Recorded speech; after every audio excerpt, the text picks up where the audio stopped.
Nathan, are you really going to divorce Olivia and study abroad in the quiet living room? Nathan looked at Mrs. Sullivan's shocked face across from him and nodded. Yes, Mrs. Sullivan, as you know, I wasn't the one who was supposed to marry her in the first place. For Olivia, I was just an unexpected stand-in, a substitute when the real groom didn't show up. Now that he is back, she's been so happy lately. It is time for me to go. Outside, a light snow was falling, creating a beautiful winter scene. He smiled lightly. Studying abroad has always been my dream anyway. Mrs. Sullivan looked at the young man before her, remembering Olivia's wedding 3 years ago. Ethan, who was supposed to be the groom, had fled abroad at the last minute. Just as Olivia stood awkwardly on stage, red-eyed and unsure what to do, Nathan had put on an ill-fitting suit and slowly walked up. He apologetically took the microphone and addressed all the guests. I am so sorry, there was traffic on the way. I am late. With that act, he had saved Olivia's dignity and the Sullivan family's reputation. Mrs. Sullivan let out a long sigh, then asked uncertainly, Will Olivia agree to the divorce? Nathan shook his head with a smile. I already got her to sign the divorce papers 2 weeks ago. He had given her the divorce agreement. At the time, Olivia was in a rush to finish work and meet Ethan. She had signed without even looking and left. Now, in just 7 more days, he would be able to get the official divorce certificate. He would be free. After all, the Sullivan family had a 3-generation military background and couldn't go abroad. So once he left the country, he and Olivia would never have to see each other again. Just as Mrs. Sullivan was about to speak, a gentle female voice came from behind them. Nathan, what are you chatting about with Mom? Nathan turned around to see Olivia, whom he hadn't seen in days, walking towards them in a black evening gown that occasionally revealed her long legs. Olivia, seeing her daughter approach, Mrs. Sullivan was about to step forward to scold her. Why are you here? With a mix of surprise and reassurance, Nathan stood up, giving Mrs. Sullivan a pleading look to interrupt her.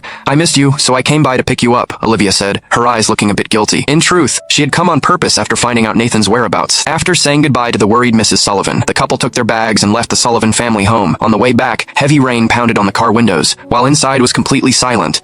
Olivia remained quiet for a long time before finally speaking. Nathan, Ethan and I are really over. He just got back to the country and had heart surgery a few years ago, so his health isn't good. As an old friend, I just went to help him get settled. I hope you can understand. Nathan stared out the rain-blurred window and nodded. If only he hadn't seen how Olivia had dropped everything and excitedly rushed to meet Ethan the day he returned. If only he hadn't noticed Olivia selling the watch she had used for years and replacing it with a cheap bracelet Ethan had given her. If only there were too many if-onlys. Nathan no longer had any expectations or trust left. A soft sigh filled the car. Faced with this husband she had married by chance years ago, Olivia wanted to explain further, but thinking of her own actions over the past 2 weeks, she ultimately chose to change the subject. Nathan, what was that document you had me sign 2 weeks ago? As soon as she finished speaking, Nathan turned to look at Olivia, his eyes showing 3 parts surprise and 7 parts bitter amusement.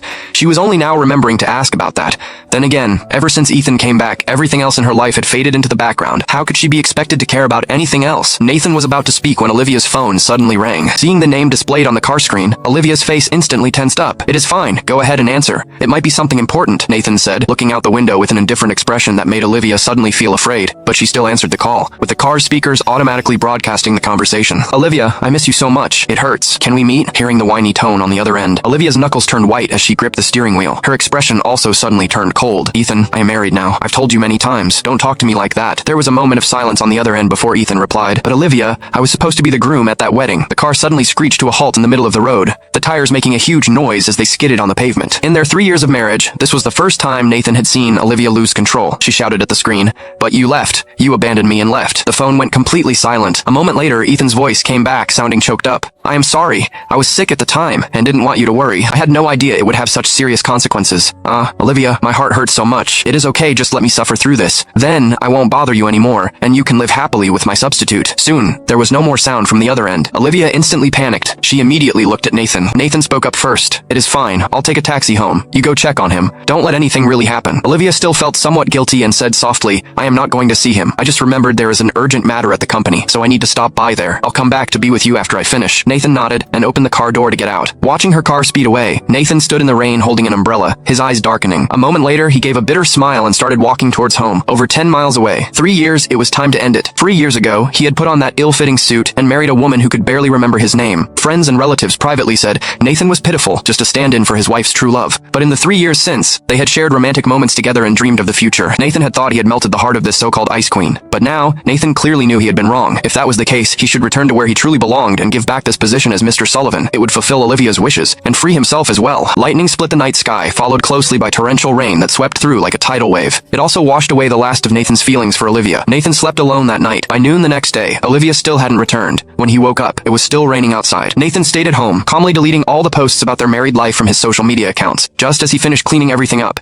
he saw that Ethan, who had been threatening to suffer yesterday, had suddenly posted on social media. What is it like to be doted on by your ex-girlfriend? He included a grid of 9 photos. In the first, the usually cold and indifferent Olivia was close beside him, feeding him porridge. In the second, the normally aloof Olivia was sitting by his bedside holding his hand. In the third, third, the usually proud Olivia was kneeling in front of him, her eyes full of concern as she helped him take medicine. The fourth showed a pile of luxury goods, each worth millions. Ethan had captioned it, "Thanks to Olivia's connections, I am not angry or upset anymore." In the photos, the handsome man smiled sweetly, looking like the happiest prince on a phone call. The comment section was full of envious remarks. Left and experienced hardships, returned, and it is still true love. Ethan, did you save the galaxy in your past life? No way. It must have been at least 10 galaxies. Ethan, how did you manage to make your ex still so devoted to you? Besides the envy, there were naturally some who wanted to mock Nathan. Nathan just glanced over them briefly, a few comments catching his eye. I wonder how Mr. Shu feels seeing all this. What could a mere substitute feel? Did he really think that by stepping in to save face as the groom, he could win the heart of the Sullivan family's princess? He is probably dying of jealousy right now. Wanna bet how many minutes before this lapdog shows up? I bet 10 minutes. I bet 5 minutes. I bet 1 minute. He is probably already downstairs. I'll stake my new Lamborghini on it. Many people eagerly joined in the betting, with the stakes getting higher and higher, but Nathan just smiled resignedly. He would soon no longer be Mr. Sullivan in others' eyes, so why chase after a woman who didn't belong to him? So Nathan quickly typed out a response on his phone.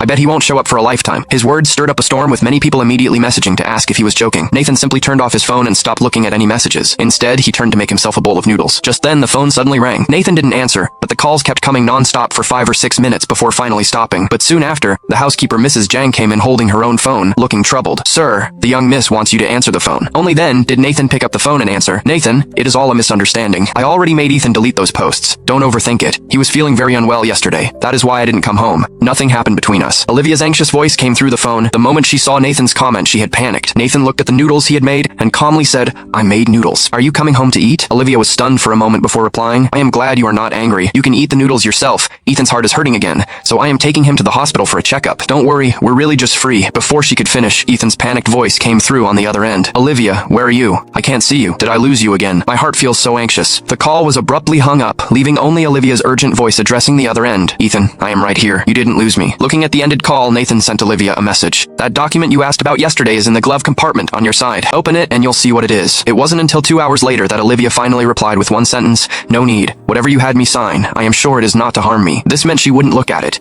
Of course, right now she just wanted to be by Ethan's side. Why would she bother looking at anything unrelated to Ethan, even though that divorce agreement was right within her reach? In the afternoon, Nathan drove to follow a truck delivering supplies to the orphanage where he grew up. Nathan had been an orphan since childhood, raised here. Seeing Nathan arrive, the children were all very excited, running up to cling to him and share their experiences. After spending time with the kids, he went to the director's office to say goodbye. Mama director, I am going abroad for further studies. The director was very happy. Nathan had been a top student in physics at Tsinghua University, but had suddenly given up studying abroad for a flash marriage. She had been regretful about it for a long time. Nathan, that is wonderful news. The director held Nathan's hand, smiling with satisfaction, but then she thought of something and her expression turned worried. But you going abroad to study means you and Olivia will be in a long-distance relationship. That can be very difficult. Nathan looked out the window at a few children playing and running around, shaking his head with a light smile. It is not a long-distance relationship. We're getting divorced. Because Ethan came back. The director was stunned at first, then let out a long sigh, feeling both regretful and relieved. I guess I wasn't wrong in my initial assessment. This marriage of yours was never going to last long. You see, once a person still has someone else in their heart, no matter how loving things seem on the surface, it is all fake. As soon as that person comes back, the marriage is over, so it is good that you are divorcing. She held Nathan's hand sympathetically, comforting him softly. Nathan smiled back and hugged the director. Yes, it was good that it was ending.